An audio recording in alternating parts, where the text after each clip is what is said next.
Peristiwa G30S itu kan salah satu momen paling kelam dan penuh teka-teki dalam sejarah kita.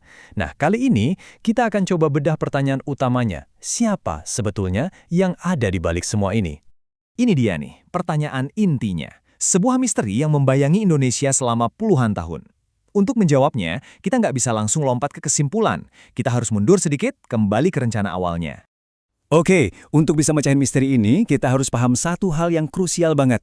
Menurut sejarawan Salim Said, rencana awalnya itu sama sekali bukan pembunuhan.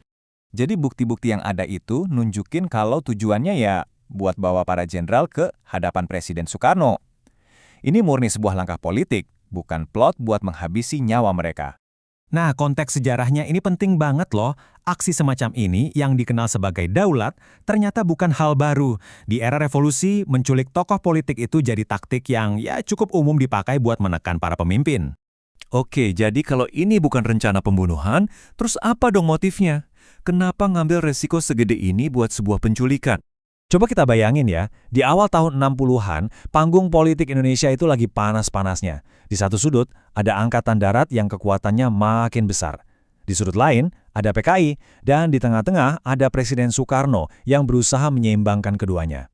Terus, tiba-tiba muncul satu rumor yang nyebar kayak api dan ngubah segalanya. Kesehatan Presiden Soekarno katanya memburuk drastis.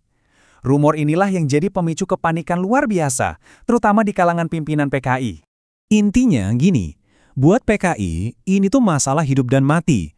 Mereka yakin banget kalau sampai Soekarno nggak ada, Angkatan Darat bakal langsung menghabisi mereka.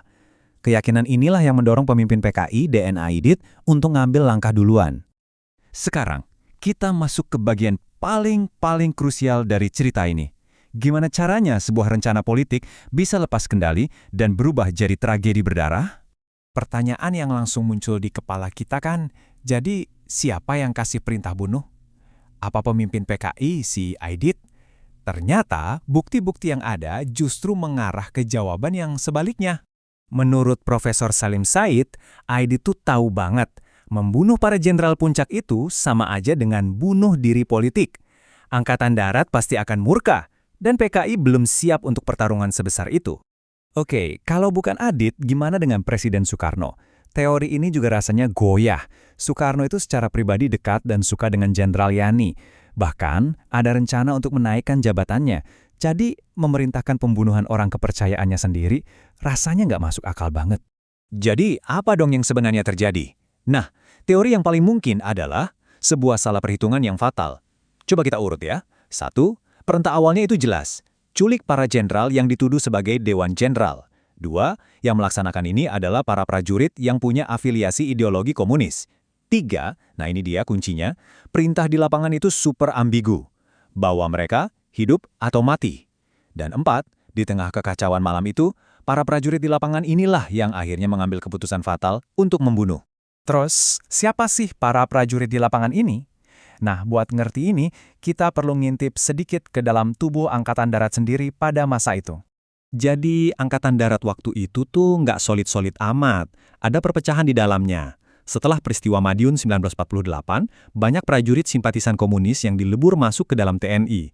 Mereka ini terus dibina oleh tokoh-tokoh PKI dan akhirnya membentuk faksi kiri di dalam militer.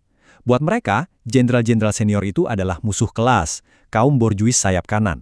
Nah, kebayangkan, kita punya campuran yang super gampang meledak di sini. Semangat ideologi yang membara, ketemu sama instruksi yang nggak jelas. Ini menciptakan kondisi yang sempurna banget buat terjadinya kekacauan dan kekerasan.